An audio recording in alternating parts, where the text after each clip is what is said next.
Merci de votre fidélité à la chaîne YouTube Patrick Lokala Télévision.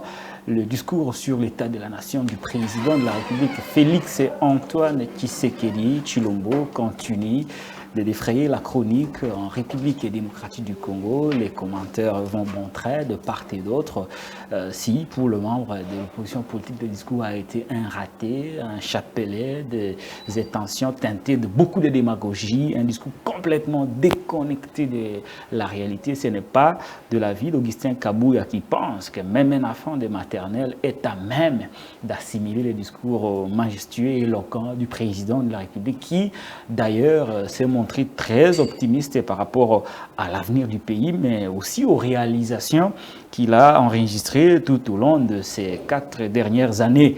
Quant à nous, nous avons invité un confrère, certainement, qui va nous donner son point de vue, sa lecture de choses par rapport aussi à la réalité des terrains. Nous allons aborder également la question de la sortie médiatique, je ne sais pas si il faut appeler comme ça, sortie médiatique du vice-gouverneur de la ville-province de Kinshasa, Jekoko Mulumba, qui se trouve désormais dans toutes les plateformes des réseaux sociaux avec ses critiques à l'endroit de ceux qui ont proposé des noms de bourgmestres au chef de l'État. Dans l'un de ces extraits qui fait le buzz sur les réseaux sociaux, on le voit dire qu'on a induit le chef de l'État en erreur. Est-ce que Jekoko Mulumba est-il sur les traces de Néron Bungu qui a été mis de côté après une série d'activités médiatiques?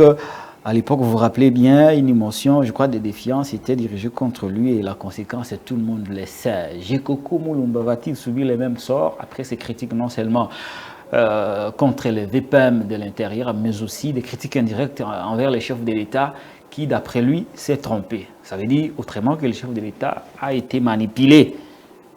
Est-ce que ce sont des propos responsables de la part de quelqu'un qui est censé vivre dans l'ombre derrière un gouverneur titulaire? Voilà des interrogations qui traversent nos têtes, mais aussi la situation de l'état de siège qui ne fait que se proroger. On est aujourd'hui à une autre prorogation de l'état de siège. On compte de mois, on compte de jours, mais la situation sur terrain reste indemne. Qu'est-ce qui va et qu'est-ce qui ne va pas? Faut-il une réévaluation de l'état de siège?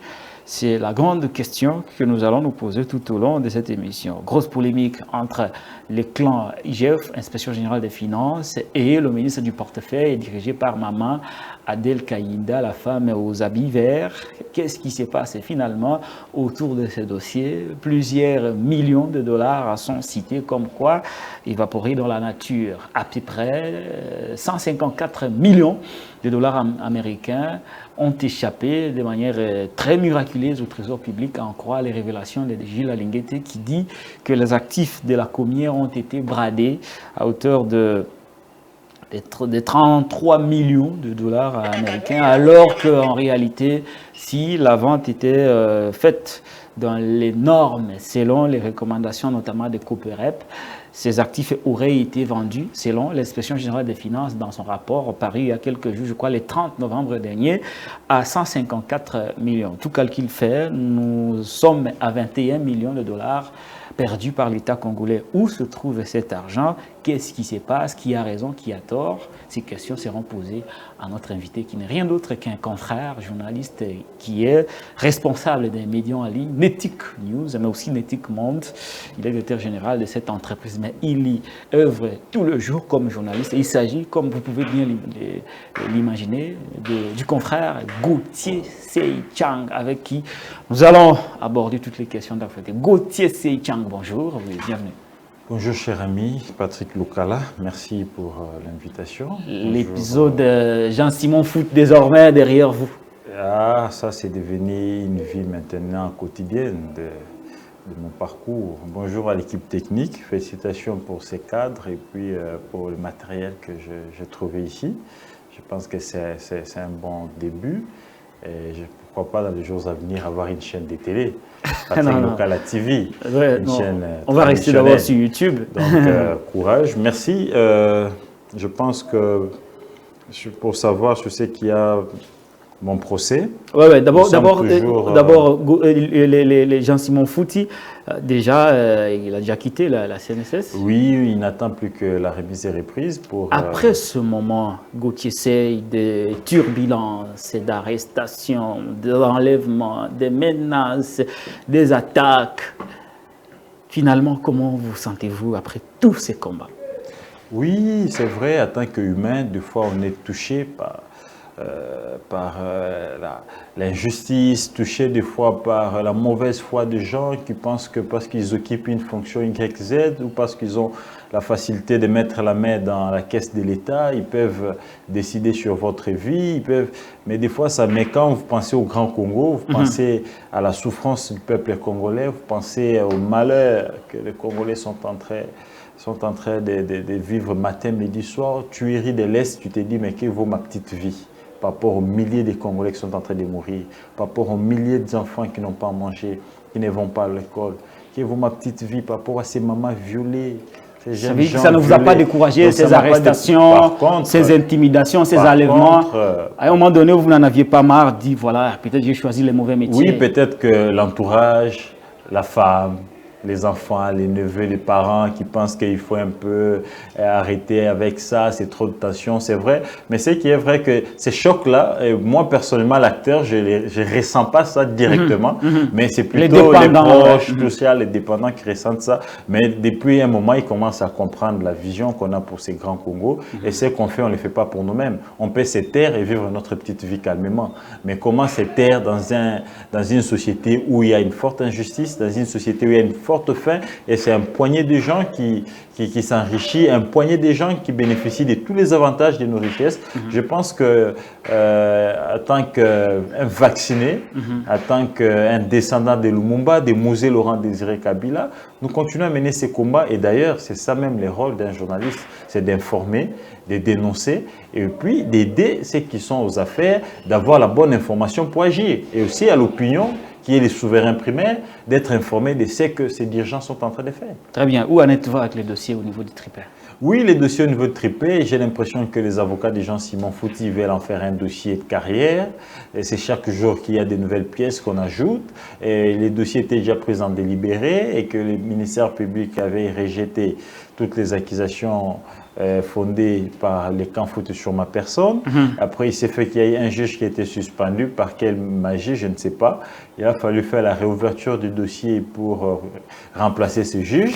Et à la réouverture du dossier pour que nous puissions confirmer nos plaidoiries.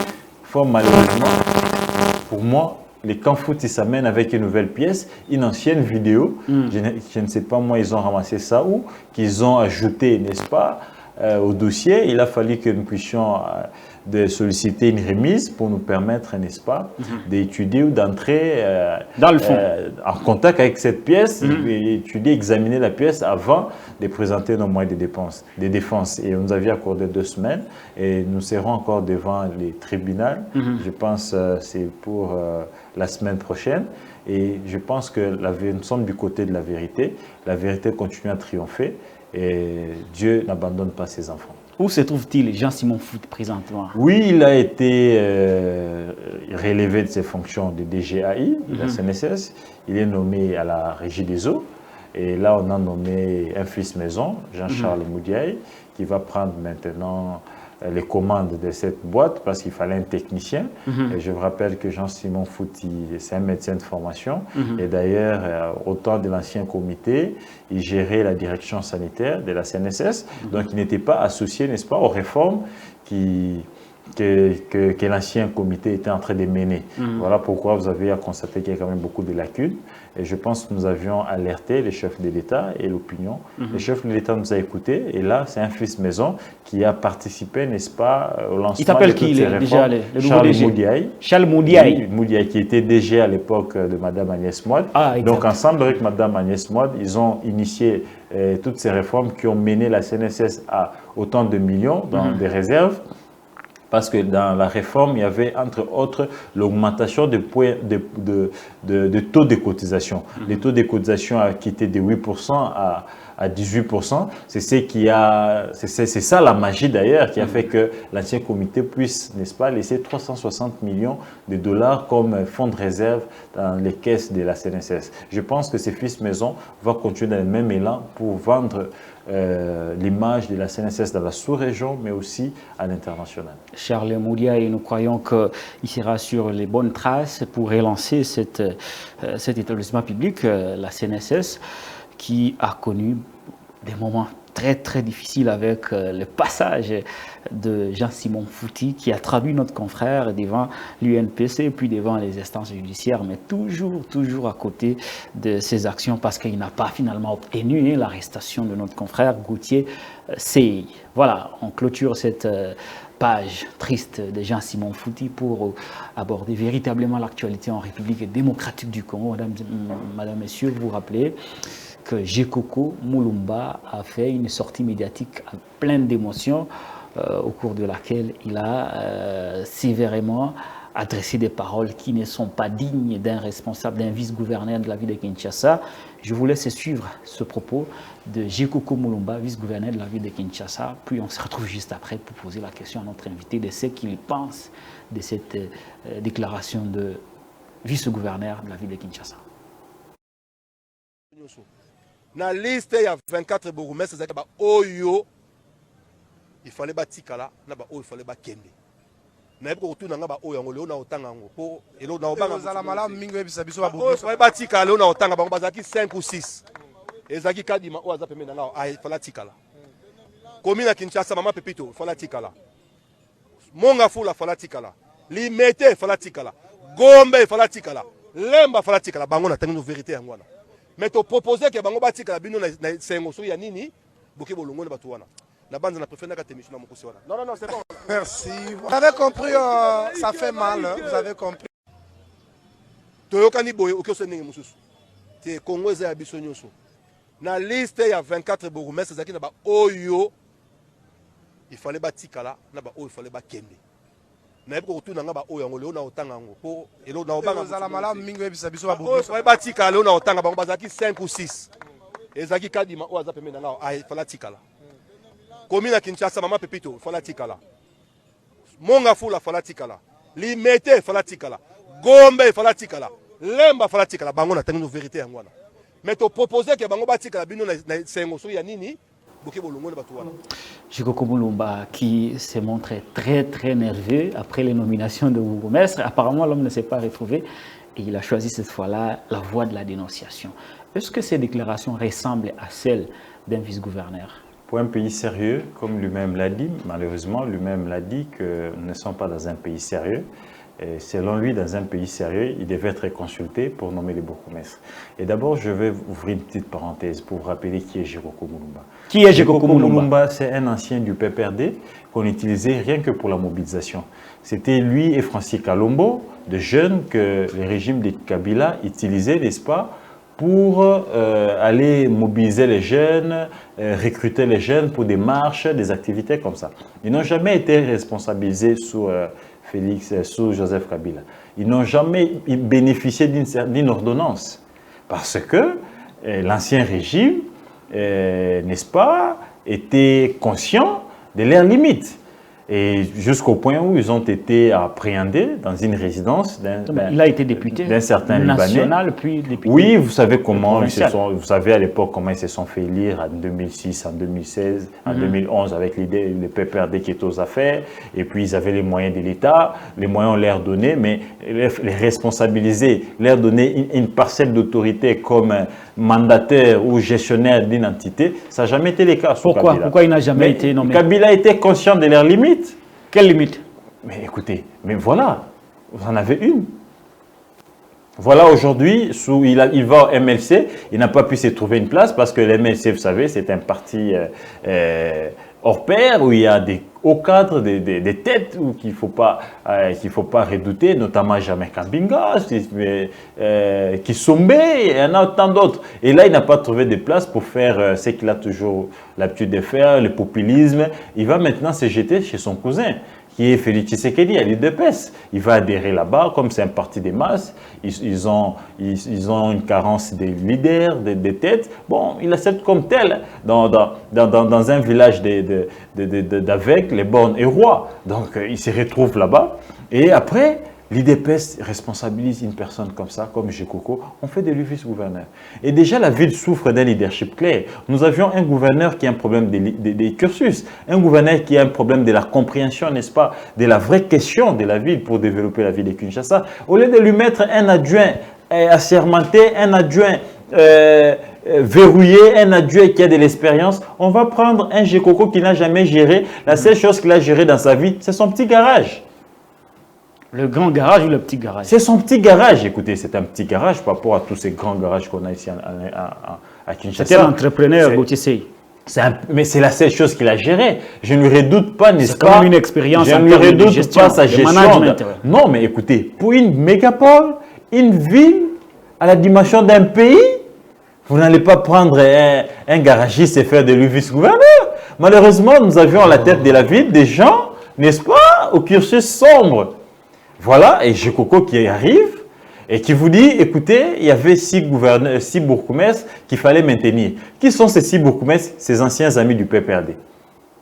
Les transhumants du PPRD, qui se font passer aujourd'hui pour membres de l'Union sacrée, les pro-Tshisekedi. Ceux qui ont acclamé Kabila hier, ceux qui ont mis des gens en prison, qui ont blessé des gens, qui ont vandalisé des gens, qui ont brutalisé des gens pour Kabila. Aujourd'hui, ce sont des Tshisekedistes. Et ce sont ces gens-là qui ont fait 15 ans, 10 ans. Et pour Jekoko, c'est une carrière. Il faut faire 30 ans comme beaucoup. Voilà la compréhension. Est-ce qu'on ne peut pas quand même consulter la ville de Kinshasa à travers ses dirigeants? Je base de quel texte? Jekoko vous parle en l'air. Il vous parle, je ne sais pas s'il a confondu, n'est-ce pas, les villes brequins, c'est pas moi avec des segments d'un moteur de la voiture. C'est quoi ça? Ça explique quoi tout ça? C'est quelle disposition est-ce que Jekoko peut nous dire quel est le texte qui dit qu'il doit être consulté? Et plus grave, il vous dit, dans un pays sérieux, ça va consulter quand même Bisso Batutogera. Donc, en d'autres termes, il veut nous amener dans une jungle. Comme lui-même ne comprend rien, il ne comprend pas comment fonctionnent, n'est-ce pas, les ETD, et là, il a sa propre compréhension. Il veut maintenant emballer toute la ville dans ça. Les textes sont clairs là-dessus. La loi de 1957 sur les entités territoriales et décentralisées, et qui est révisée, n'est-ce pas, en 1998. Il faudrait qu'il y ait élection des conseillers communaux. Et ce sont les conseillers communaux qui votent, n'est-ce pas, qui élisent les bourgmestres. Et au moment où il n'y a pas élection, c'est les ministres, n'est-ce pas, qui a la sécurité et la territoriale. Ministre de l'Intérieur. Voilà. Qui propose au chef de l'État, n'est-ce pas, les bourgmestres et les chefs. Là où il fallait passer par lui aussi. Lui, ce n'est pas le ministre qui a la territoriale sous sa charge. Il fallait qu'on les consulte. Mais où est le texte? On devait le consulter où? Où est le texte? Ça, il ne maîtrise pas les textes. Et c'est quelqu'un comme ça que l'Union sacrée nous a donné comme vice-gouverneur. Donc, vous voyez, et quand vous voyez maintenant la réaction du côté du VPM de l'intérieur, vous voyez que c'est la vengeance. Du côté du VPM, ils vous disent, on vous rappelle qu'Ngobila avait désigné des bourgmestres sans consulter la hiérarchie. Là, vous n'avez pas décrié l'irrégularité. Et maintenant que lui aussi les fait, vous décriez. Donc, pour Acelo Okito, c'est la vengeance qu'il a eu sur Ngobila, qui a proposé ses amis du PPRD sans les consulter.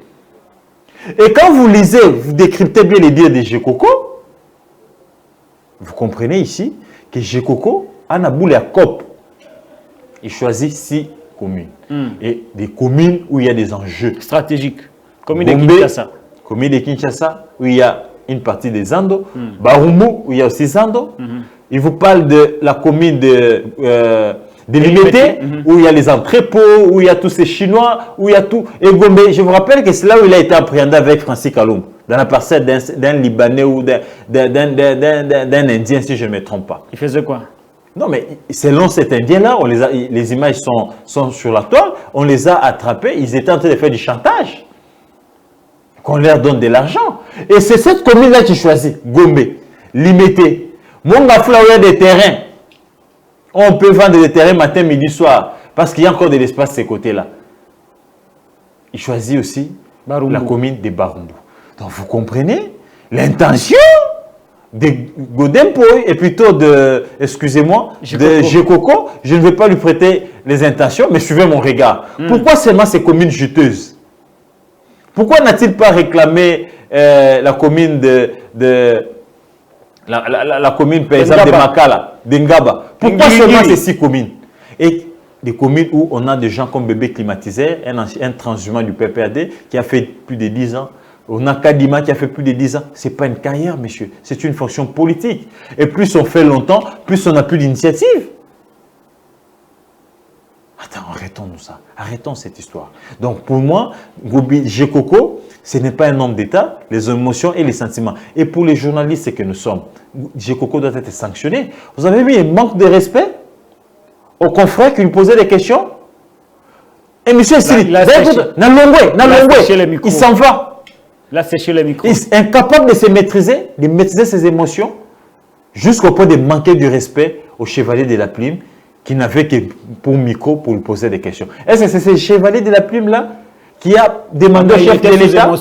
Quelle émotion, mon cher ami? Il était énervé. Quand on est un homme d'État, on n'agit pas avec des sentiments. Et les questions qu'on lui posait, c'était des questions qui intéressaient les Kinois.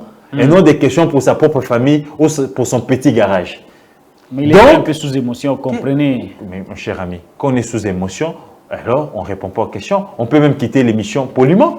Ce n'est pas de cette manière-là. Mais est-ce qu'il s'agissait d'un journaliste? Je doute. Parce qu'il était habillé dans un t-shirt estampillé Kinbopeto. N'était-il pas un agent de Kinbopeto? Je ne sais pas. Mais si réellement c'était un journaliste, je pense que nous, journalistes, nous devons, fait qu'il avait le micro et la nous caméra, devons, n'est-ce pas, sanctionner Jekoko qui a, n'est-ce pas, manqué du respect à ces nobles métiers, quitter brutalement, n'est-ce pas, la caméra, les plateaux de l'ami. Je pense que c'est un manque de respect, mais est-ce qu'il y en a d'ailleurs, ou c'est un problème d'instruction? Très bien. Mais quelles sont les conséquences politiques de ces déclarations de Jekoko Moulumba? Parce que c'est quand même extrêmement grave lorsque, dans un extrait, j'ai suivi ça, il dit, voilà, on a induit le chef de l'État en erreur. Est-ce qu'on peut induire un chef d'État en erreur? Les conséquences politiques, politiquement, il a traité la RDC d'un pays non sérieux. Donc, le chef de l'État et toutes ces institutions ne sont pas sérieux. D'après Jekoko Moulumba. D'après Jekoko Moulumba. Deuxièmement, sa tutelle, il a manqué du respect à sa tutelle. Qui? Bokebo assez le ministre de l'Intérieur. Bokebo yoka bo sabi na bino na mboka.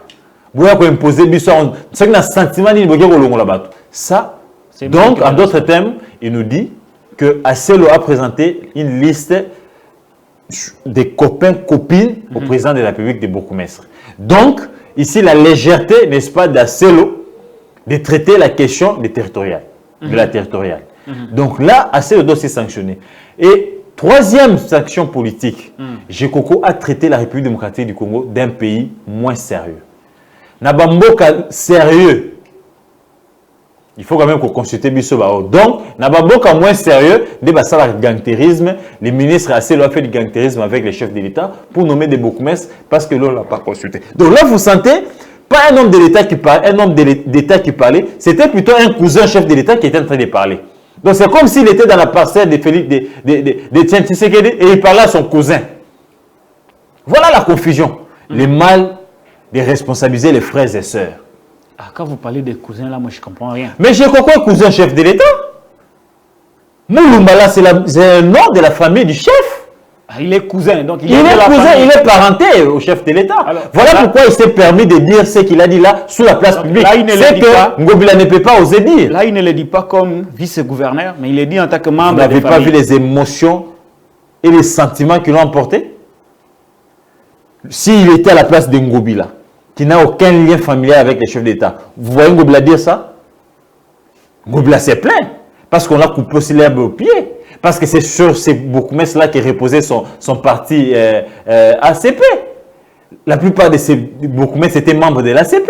C'était d'ailleurs ces bourgmestres qui mobilisaient et qui cotisaient. Est-ce que la déclaration de Jekoko Moulumba a été boutiquée avec Gentini Ngobila? Fort possible. Parce que selon mes sources, Gentini ne cesse de se plaindre aussi en coulisses. Il accuse d'ailleurs le secrétaire général de l'IDPS d'avoir, n'est-ce pas, cautionné ou de l'avoir, n'est-ce pas, d'avoir n'est pas tenu compte de sa liste. Il s'est plaint en privé, mais parce qu'il n'a pas de lien familial. Il ne peut pas oser, n'est-ce pas, dire ce que Jekoko a dit. Et d'ailleurs, c'est une occasion pour le chef de l'État de taper du poing sur la table. Jekoko doit être sanctionné. Les ministres de l'Intérieur doivent sanctionner Jekoko. Vous y croyez vraiment quelqu'un qui vous présentez comme quelqu'un qui accuse le pays, quelqu'un qui accuse le pays d'être un pays moins sérieux, quelqu'un qui n'est-ce pas, qui traite toutes les institutions de la République d'être moins sérieuses. Quelqu'un qui vous dit que le ministre de l'Intérieur, le VPM de l'Intérieur, il ne sait pas sur base de quel sentiment il a n'est-ce pas, remplacé ces 6 bourgmestres que lui voulait faire maintenir. Quelqu'un qui veut qu'on ait induit les chefs de l'État en erreur, les chefs d'État qui ont tous les services pour traiter les dossiers. Mon cher ami, soyons sérieux. Ce sont des excès des ailes. Non, c'est un électron libre. Si on ne les sanctionne pas, ici, les Quinois doivent retenir que Jekoko est un électron libre. Il peut se réveiller un matin, cracher sur la République, cracher sur les institutions, cracher sur l'institution présidente de la République, cracher sur la tutelle qui est le VPM de l'Intérieur et les laisser comme ça sans subir des sanctions disciplinaires ou des sanctions politiques. Mais il est de la famille, vous l'avez dit très bien. Jekoko Mulumba sera-t-il vraiment sanctionné par la hiérarchie? C'est la grande question. Ça serait ça d'ailleurs la logique et ça serait ça l'essence des responsabilités. On n'y croit pas beaucoup parce qu'il faudrait-il encore que cette haute hiérarchie comprenne la gravité des propos de Jekoko Mulumba. J'en doute fort qu'il soit en mesure de comprendre la gravité. Et d'ailleurs, il y a flagrance. Si on était dans un pays sérieux où la justice... Vous reprenez voilà pourquoi j'en appelle, oui. Si réellement nous sommes dans un pays sérieux, ne sommes pas dans un pays moins sérieux comme l'a dit Jekoko, et que nous avions un procureur général de la République, il est temps de convoquer Jekoko.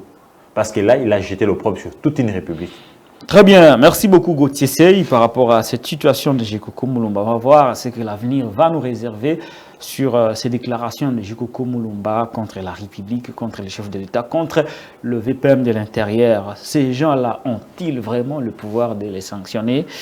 Est-ce que ces relations biologiques avec le président de la République ne seront pas un obstacle par rapport aux sanctions qui doivent être prises contre Jekoko Mulumba? Et on a oublié un point, il a aussi menacé les partis présidentiels de quitter. Ah, il a menacé les gars. Il a le mois la PPD pendant que PPD a fait. Et je n'étais pas chômeur. Ah, qu'est-ce que ça insinue ces dires-là? En d'autres termes, il veut dire, moi je suis prêt à vous quitter. Parce que j'ai quitté le PPD, j'étais député, mais j'ai abandonné les postes au niveau provincial, au niveau national, je suis parti. Et je suis aussi prêt à quitter l'IDPS, abandonner votre poste de gouverneur. Donc là, il est important qu'au niveau du parti, au niveau de la République, que Jekoko soit au moins sanctionné sur le plan disciplinaire et sur le plan politique. S'ils ne les font pas, que vous attendez complaisance. Cette sanction?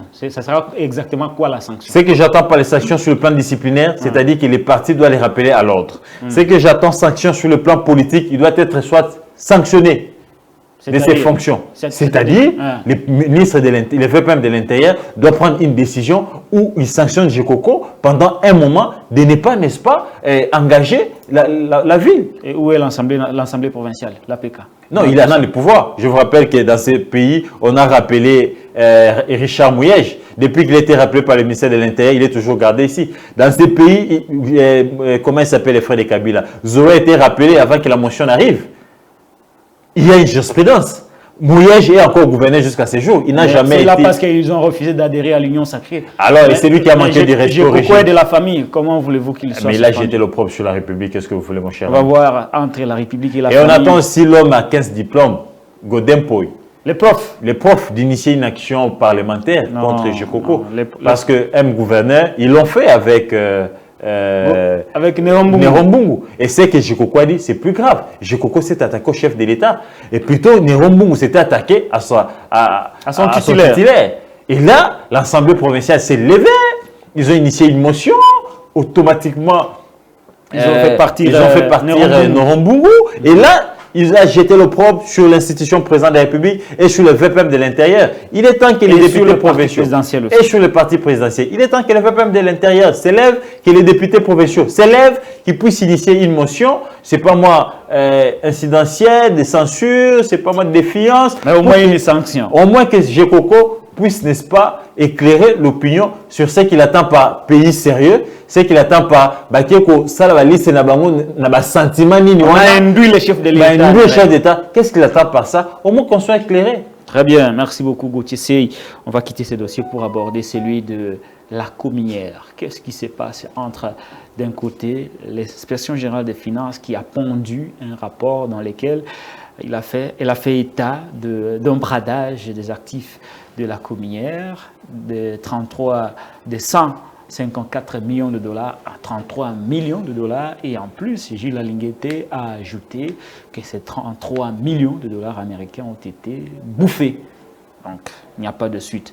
De l'autre côté, du ministère de portefeuille, on rejette toutes ces accusations qu'on qualifie de non fondées. Gauthier C, vous êtes un journaliste chevronné, vous maîtrisez le traitement de gros dossiers. Vous avez certainement jeté un œil sur les rapports de l'IGF. Vous avez également lu les différentes déclarations ou les sorties médiatiques du clan Adel Kaïnda. Où se trouve finalement la vérité dans cette affaire de la Cominière dont on parle du bradage des actifs miniers? Ce qui m'étonne d'abord, cher Lokala, c'est l'agitation qu'il y a du côté du camp d'Adel Kaïnda. Je me pose la question, pourquoi cette agitation? J'ai lu quand même, j'ai essayé de lire les rapports de l'IGF et les rapports du consortium des ONG qui travaillent dans les secteurs de mines, où on parle, n'est-ce pas, du bradage de 15%, n'est-ce pas, de départ de la Cominière qui est une entreprise publique. Et puis, on parle que ces bradages a été occasionné par la bénédiction, n'est-ce pas, de la tutelle, qui est le ministère du portefeuille en 2021. Et qui était ministre du portefeuille, c'est Mme Adel Kaïnda. Et je vous rappelle qu'elle est aussi diaconesse à l'ECC. Diaconesse à l'ECC, c'est une servante de l'Éternel. Et curieusement, l'IGF rend public ses rapports et il y a l'agitation d'un côté. Et Madame n'arrête pas de s'agiter pour essayer de se laver dans l'opinion et puis essayer de vendre son côté femme de performance, femme stable, femme qui ne peut pas se laisser tremper dans des détournements, dans des histoires comme ça. Et maintenant, la dame est entrée ici, n'est-ce pas, de brandir les documents qui sont censés être connus dans un circuit étatique sur la place publique. Nous avions maintenant l'administration dans la rue. Je vois des amis et certains membres de son cabinet avec des documents. Des fardes en train de les brandir sur les réseaux sociaux. Je me pose la question, mais est-ce que cette dame se rend compte qu'elle est en train, n'est-ce pas, ici, de commettre encore une autre faute administrative? Des documents qui ne sont pas censés être connus du grand public. Elle met ça sur la place publique. Voilà le régime de Félix Tshisekedi. L'administration est aujourd'hui dans la rue. Dans la rue. C'est pas possible. Je vois les documents de la banque. Je vois les anciens. Elle va même jusqu'au point de sortir les anciens documents qui sont aujourd'hui rejetés par, n'est-ce pas, l'ancien ministre des Mines, M. Kouete, qui est un homme respectueux des textes, respectueux de l'administration.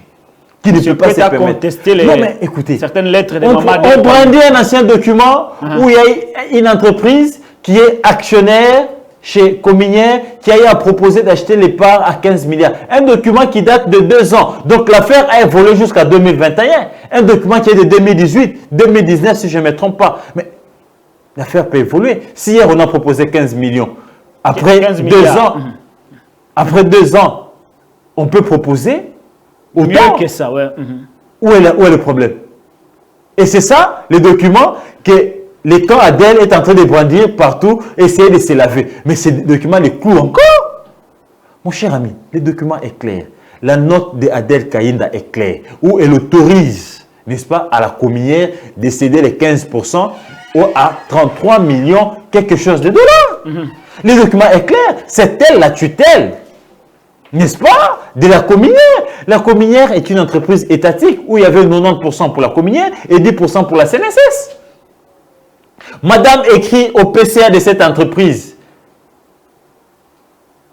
d'accéder, n'est-ce pas, à la demande des Zinchi suivant l'Assemblée générale où elle-même elle a pris part.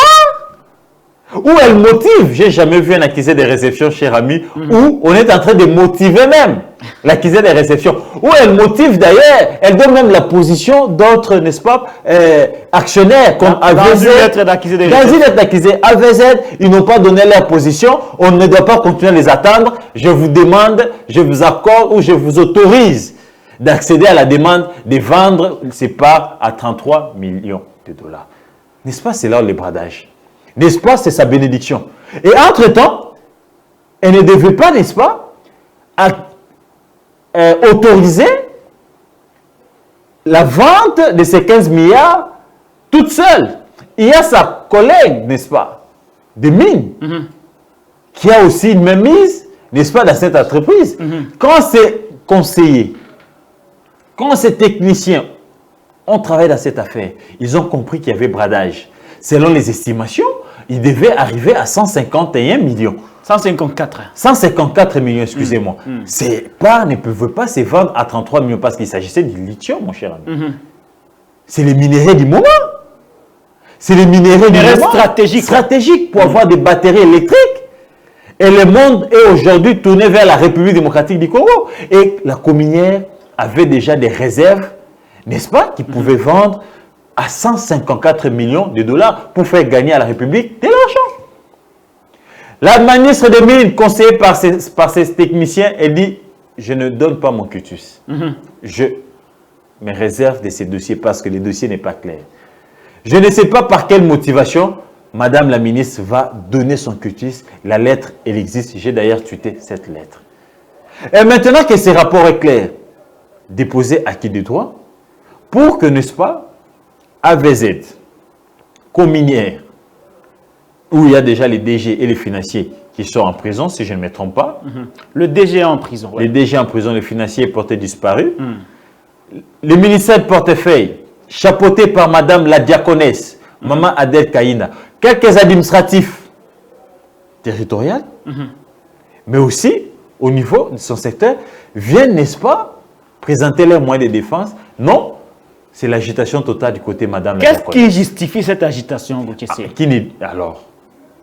Qui s'excuse, s'accuse. Il y a un adage qui dit que celui qui se sent piqué connaît l'affaire.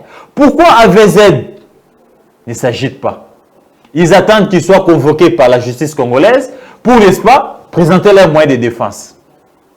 Pourquoi l'entreprise qui a racheté ses parts de 15%, Zinchi, si je ne me trompe pas, ne s'agite pas? Pourquoi la CNSS ne s'agite pas, qui a 10% des parts? C'est seulement le ministère de portefeuille avec Madame Adel Kaïna. Allez-y comprendre mon regard. Cette agitation cacherait quelque chose. Mais je vous dis que c'est la peur peut-être cher local, du gendarme et de la justice. Je vous dis qu'aujourd'hui, elle a sorti tous les documents. Depuis le début, sous son prédécesseur, que je salue, le professeur Kouete, elle a mis tous ces documents sur la place publique pour chercher à laver son image. Je demande à Madame la diaconesse de se tranquilliser, d'attendre l'invitation au niveau de la justice.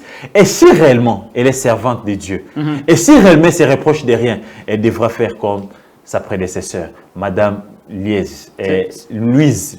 C'est-à-dire Madame Louise, ancienne ministre de portefeuille, quand elle a été citée dans l'affaire de Pukangalonzo, elle a sollicité du bureau Mabunda à l'époque l'autorisation pour qu'elle aille, n'est-ce pas, déposer ses moyens de défense pour qu'elle soit lavée une fois pour toutes. Parce qu'en tant que maman, en tant que servante, elle ne voulait pas que son nom soit longuement cité dans une affaire où elle s'est reprochée de rien. Elle a demandé l'autorisation au bureau de l'Assemblée nationale parce qu'elle jouissait des immunités. Pour qu'elle soit autorisée d'aller se présenter, donner ses moyens de défense. Vous voulez que maman Adel, si réellement elle est servante de Dieu, elle ne se reproche de rien. La femme au lieu de verre. Vous voulez qu'elle demande aussi l'autorisation à moi pour aller présenter ses moyens de défense. Au lieu de cracher sur l'administration congolaise publique, au lieu de présenter toutes les documents, toute la documentation de ce dossier, du début jusqu'à ce jour, sous la place publique, sous la toile, et pourtant il y a des dossiers sensibles que le public n'est pas obligé de connaître. Alors, elle doit ici, n'est-ce pas, démissionner de ses postes ou solliciter, n'est-ce pas, du Premier ministre qu'elle aille se disposer pour qu'elle aille, n'est-ce pas, à la Cour de cassation, présenter les moyens de défense pour se laver une fois pour toutes. Seule la justice peut la laver. Au lieu de s'agiter sur la toile, au lieu de s'agiter dans les médias, c'était sur DIRCAM. Aujourd'hui, je vois, elle a surdoyé beaucoup d'amis, beaucoup des influenceurs, avec des documents qui ne la lavent pas non plus, plutôt qu'ils la clouent. en train de chercher, n'est-ce pas, comme un diable dans un bénitier, de laver son image. Il se bat, avec ses moyens. Elle se bat comme un ange, un diable dans un bénitier, en train là de s'agiter pour laver son image. Non, il est temps que madame puisse, n'est-ce pas, se disposer, aller répondre, aller présenter ses moyens, acquis des droits qui est la justice, la Cour de cassation, afin qu'elle soit lavée une fois pour toutes et l'opinion retiendra qu'il y a eu réellement une servante de Dieu qui a été accusée gratuitement, mais elle a laissé les fonctions pour aller se laver. Très bien, nous espérons que la diaconesse Maman Adel Kaïnda aura le souci de son image pour aller se présenter volontairement devant son juge et donner les moyens de sa défense. Vous savez, l'attitude de celui qui ne se reproche de rien, c'est le silence. La sérénité. La sérénité. Vous pensez cette personne, elle doit attendre le moment venu pour aller se défendre. Pensez-vous que Mme Adel Kaïnda a perdu la sérénité? Je n'ai pas dit ça, mais je pense que la bonne attitude, quand on se reproche de rien,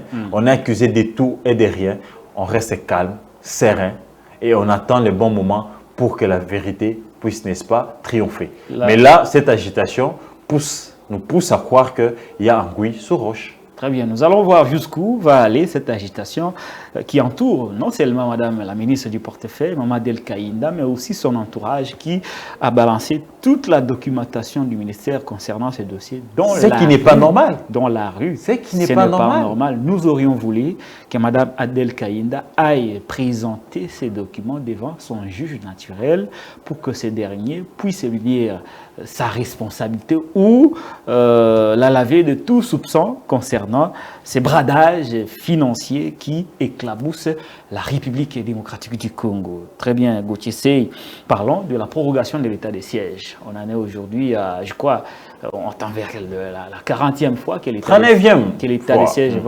est prorogé. Bunagana, toujours occupé, je le disais, en prélude de cette émission, qu'on est aujourd'hui à 181 jours depuis que Bunagana est sous contrôle du M23, soutenu par le Rwanda.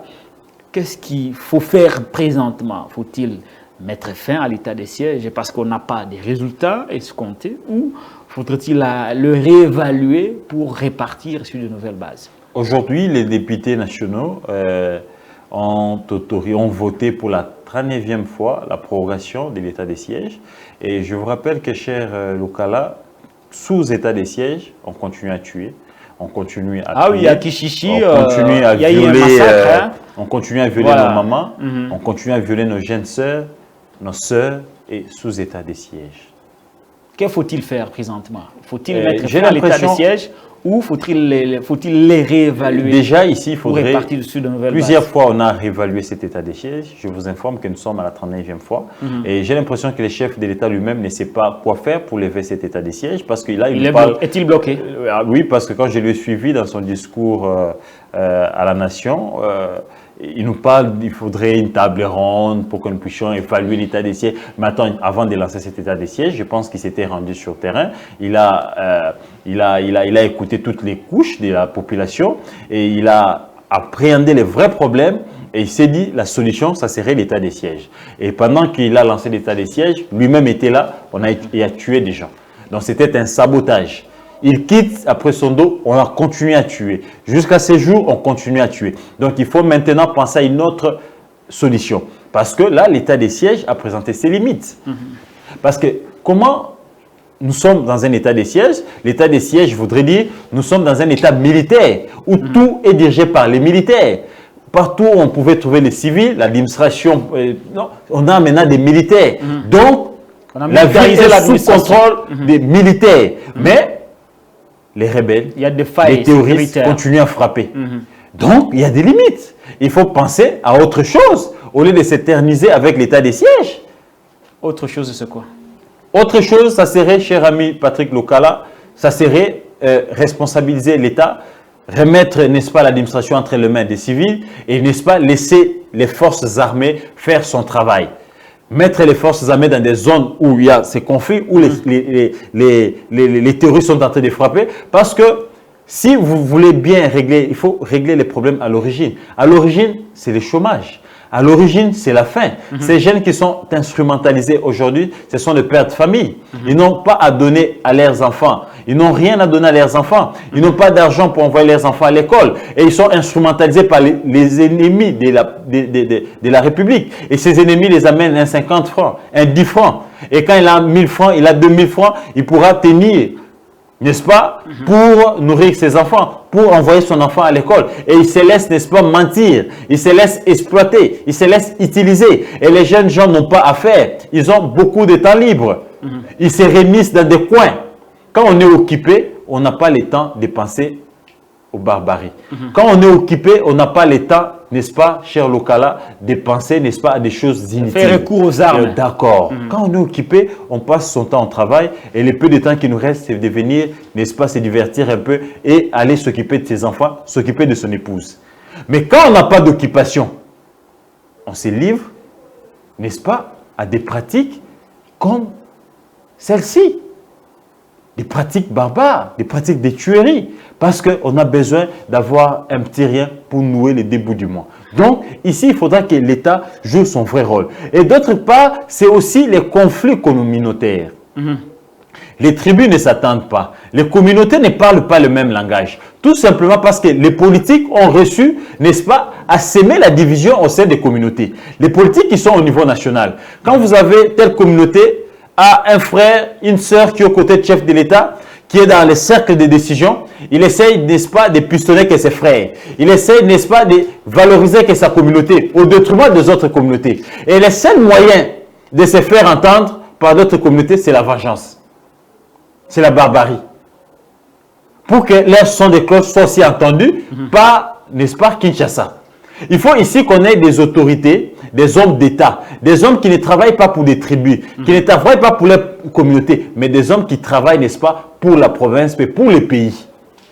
C'est que je parle de l'Est, il n'y a pas longtemps, ça s'est reproduit ici à Lodja, où il y a des gens qui se sont brûlés, où il y a des gens qui ont brûlé les villages, qui se sont entrés dedans, où des cases ont été brûlées parce que tel est des Mende, l'autre est des Moïse Kanga, tel est des Koto, ils s'entrent dedans. Et quoi? Ce sont des guerres de positionnement. Et ils sont instrumentalisés par la gestion, n'est-ce pas, de ces grands leaders qui sont à Kinshasa. Parce que lui n'a pas été nommé ministre, il va dire à son clan, écoutez, si je n'ai pas été nommé ministre, c'est à cause de Y. Et les clans de Y qui pensent qu'ils doivent leur survie à leur leader, ils vont menacer les autres. Votre leader a combattu les nôtres pour qu'ils ne soient pas. Et ces guerres ethniques, ces guerres clanistes, communautaires, ne facilitent pas les vivre ensemble. Ça aussi, c'est l'un des problèmes, des souches que le pouvoir doit avoir réglé.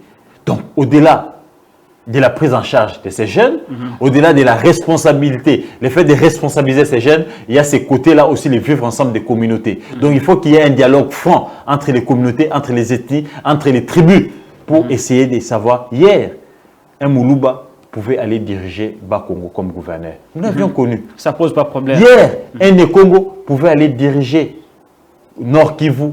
Un Katangais est allé mais aujourd'hui, c'est impossible. Je crois Charlemagne aussi. Aujourd'hui, c'est impossible. Est-ce qu'un Kassaïen peut devenir gouverneur au Lualaba? Non, ça sera un scandale. Au Katanga. Ça ne se fera pas. Donc, le vivre ensemble là n'existe plus. Pourquoi? Parce que hier, quand les Katanga avaient le pouvoir, c'était les pouvoirs des Katangais. Aujourd'hui, ce sont le Luba, c'est les pouvoirs de Luba. Les Luba font la loi. Hier, les Katangais faisaient la loi.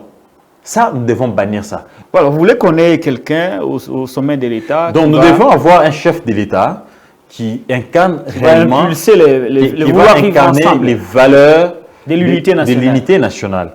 Un chef de l'État qui doit, n'est-ce pas, ici avoir un leadership charismatique qui ne pourra pas, n'est-ce pas, se résumer seulement dans sa propre tribu. Un chef de l'État qu'on verra être entouré de toutes les tribus, de toutes les provinces. Je vous rappelle les cas, par exemple, du feu Étienne Tshisekedi. Nous n'avions jamais connu un secrétaire général kassaïen. Lui-même était kassaïen. Kabound était kassaïen? Non, Kabound, il s'est attribué une fausse identité. Il s'est fait passer pour un Katangais. Kabound à Kabound, lui se faisait passer pour Kabound ou Kabound. Comme s'il était Katangais, comme il a plus évolué dans les Katanga.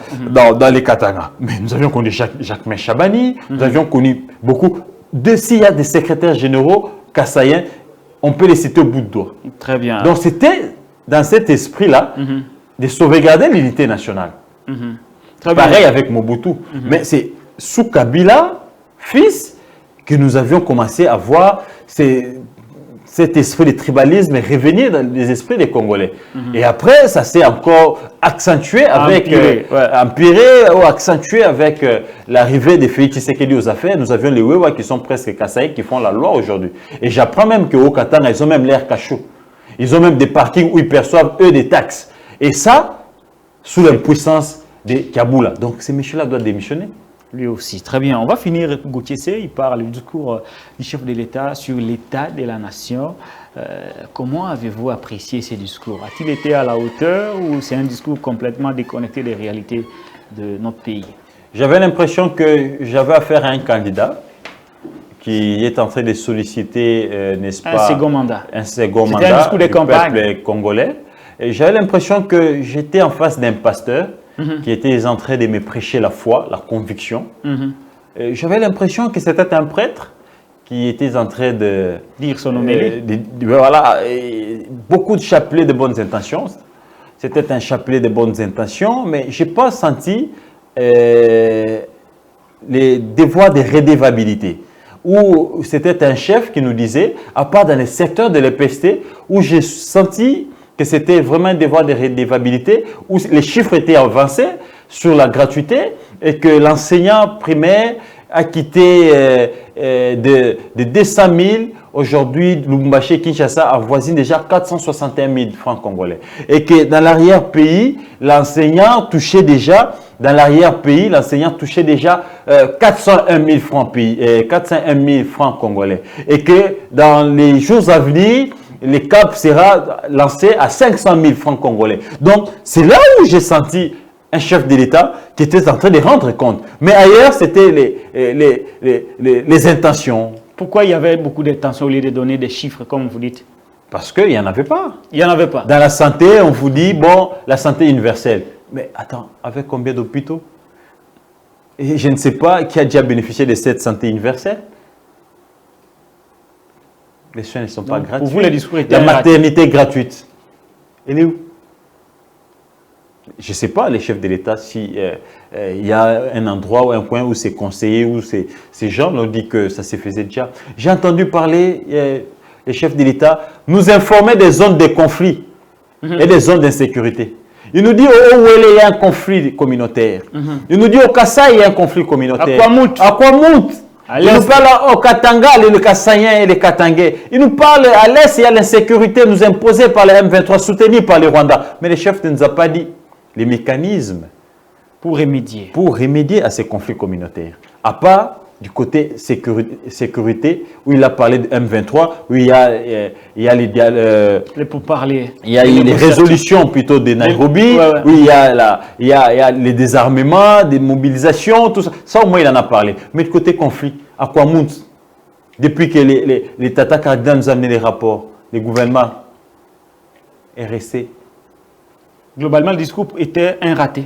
Les chefs de l'État n'ont pas des élections. Ils nous disent non, il y aura une élection en 2023. D'ailleurs, le calendrier, c'est une année électorale, une jeune démocratie. Les peuples déjà habitués aux urnes ne pouvions pas, n'est-ce pas, stopper cet élan. Mais les chefs ne nous disent pas à hauteur de combien la CENI a déjà été financée. Mais ils nous disent la CENI sera financée sur fonds propres. Sur fonds propres. Mais la CENI acquise des retards, des cotisations du gouvernement congolais pour ces opérations. C'est ce qui est derrière à la base du retard, n'est-ce pas, du calendrier.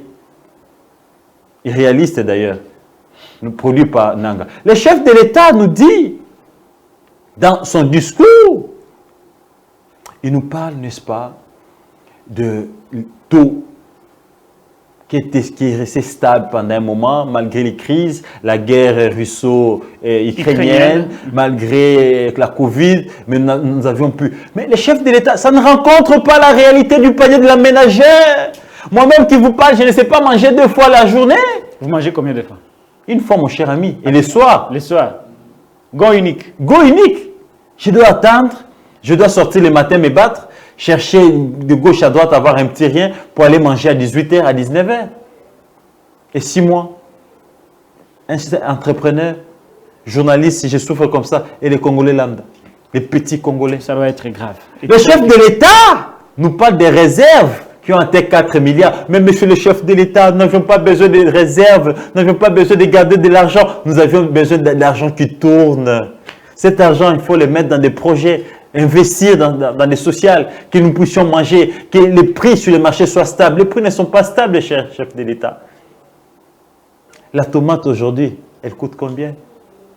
Les sacs de riz de 25 kilos, chef de l'État. Les transports, n'en parlons même pas. Ne nous gardez pas les 4 milliards, chef de l'État. Prenez ça, investissez, mettez ça dans les sociales, mettez ça dans des projets à impact visible pour que les Congolais puissent avoir des routes. Les nids de poules, c'est partout, les embouteillages, c'est chaque jour. Mais les chefs de l'État se vantent d'avoir atteint 4 milliards de réserves. Ça, c'est grave. Les chefs de l'État, mon cher ami Patrick Lokala, ils nous parlent, n'est-ce pas, J'étais aussi par là. de l'armée. Et parmi ces réformes, recrutent, réformes, c'est les recrutements. C'est vrai, les recrutements, c'est un élément de réforme, mais ce n'est pas réellement les Puis les conditions de militaires. Voilà, on ne va pas y entrer dedans. Tout ça, donc vous comprenez, dans les dires du chef de l'État, et ça, il nous parle de ça à 4 ans de son mandat. Il ne lui reste que 12 mois. 12 mois, parce que l'année 2023, c'est une année électorale. Je pense qu'il sera dans la campagne. Pour vous, c'est un discours complètement raté. Pour moi, j'ai l'impression que ce discours de chef de l'État ressemblait au discours d'un candidat qui sollicitait les seconds mandats de son peuple, mais ça ne représentait pas, ou ça n'a pas rencontré, n'est-ce pas, les attentes du peuple congolais qui voulait qu'on puisse réellement ici aborder la question point par point. Dans tel domaine, je fais ça, autant d'hôpitaux à tel endroit, autant d'écoles à tel endroit. Aujourd'hui, les taux, je l'ai trouvé à autant. Voilà, moi, je l'ai maintenu à autant. Parce qu'aujourd'hui, chaque cambis a son taux. On ne peut pas parler de l'équilibre. Très bien, Gauthier Sey. On a fini. On a fini l'émission. Merci, très cher Lokala. Mais ici, j'interpelle les Congolais. J'ai ça pour vous. Vous avez vu l'image des députés dormeurs. Mais écoutez, ils peuvent avoir raison de dormir. Ah, pourquoi? Peut-être, mais quand je vous dis que le peuple ne s'est pas retrouvé dans les discours du chef de l'État, et ces députés-là, ils représentent le peuple. Peut-être que... Vous comprenez le sommet. Allez-y comprendre, suivez mon regard. Mais aussi, c'est de l'irresponsabilité de la part de ces députés. On suppose que l'hémicycle, c'est leur lieu de travail. Ils ne peuvent pas se permettre, n'est-ce pas, de dormir et de sommeil profond. D'autres étaient en train de ronfler. Et qui ronflait? Un bon parleur. Et je me rappelle, quand il était encore patron d'un média, il exerçait les médias, ses métiers. Si c'était lui, il allait en faire une fixation terrible. Donc, vous comprenez que les députés que nous avions envoyés sont déjà affaiblis, d'autres par l'âge, d'autres par des problèmes. Ils ont autant de femmes, autant d'enfants. Ils ne savent pas s'occuper des problèmes du peuple. Et pourtant, ils devaient être attentifs, écouter les discours du chef de l'État pour, n'est-ce pas, critiquer ces discours et venir, n'est-ce pas, expliquer au peuple congolais ce qu'ils ont réellement compris. Voilà pourquoi vous allez vous rendre compte que depuis que les chefs ont parlé, il n'y a que nous les journalistes qui décortiquons ces discours. Les politiques sont presque déphasés parce que la plupart des députés, ils étaient dans un profond sommeil. Dernier message. Dernier message au peuple congolais, nous sommes responsables de ce que nous sommes en train de vivre. Et nous devons ici nous lever parce que nous avions une part des responsabilités, nous avions mal voté. Nous avions voté parce qu'il passe à la télé, parce qu'il raconte sa vie à la télé, parce qu'il met du bruit, mais il n'a aucun cursus, il n'a pas d'intelligence. Or, un député, ce n'est pas pour te donner un polo, ce n'est pas pour te donner 50 francs, c'est pour proposer des lois et ces lois-là doivent être appliquées sur toute l'étendue de la République pour que nous puissions être soulagés, n'est-ce pas, dans nos conditions de vie. Un député, c'est pour contrôler l'exécutif national, les ministres qui travaillent au quotidien, qui ont la gestion de nos vies au quotidien, les contrôler, dire aux ministres ici au Salim Malamte, au Salim Abe. Mais malheureusement, nous avions voté pour des polos. Prochainement, les élections qui se pointent à l'horizon, je sais qu'il n'y aura pas élection en 2023, mais juin-juillet 2024, on aura élection. Préparons-nous à voter utile, à voter les projets des sociétés, à voter des intelligences et à voter des gens capables de, n'est-ce pas, rencontrer nos problèmes et non des gens capables d'aller dormir et capables, n'est-ce pas, d'aller, qui est pour, qui est contre, et ils sont incapables de proposer des lois ou de dire ce qui est réellement les vrais problèmes du peuple congolais. C'est par ces mots que nous mettons fin à cette émission. Je recevais pour vous Gauthier Sey, directeur général de Netic News. C'est avec lui qu'on a eu ce plaisir d'analyser les questions d'actualité. Si vous avez apprécié l'émission, dites merci à Derrick Loukeba, mais aussi merci à notre ami Rossi qui était derrière les caméras. Je vous retrouve avec un tout nouveau numéro avec le même plaisir.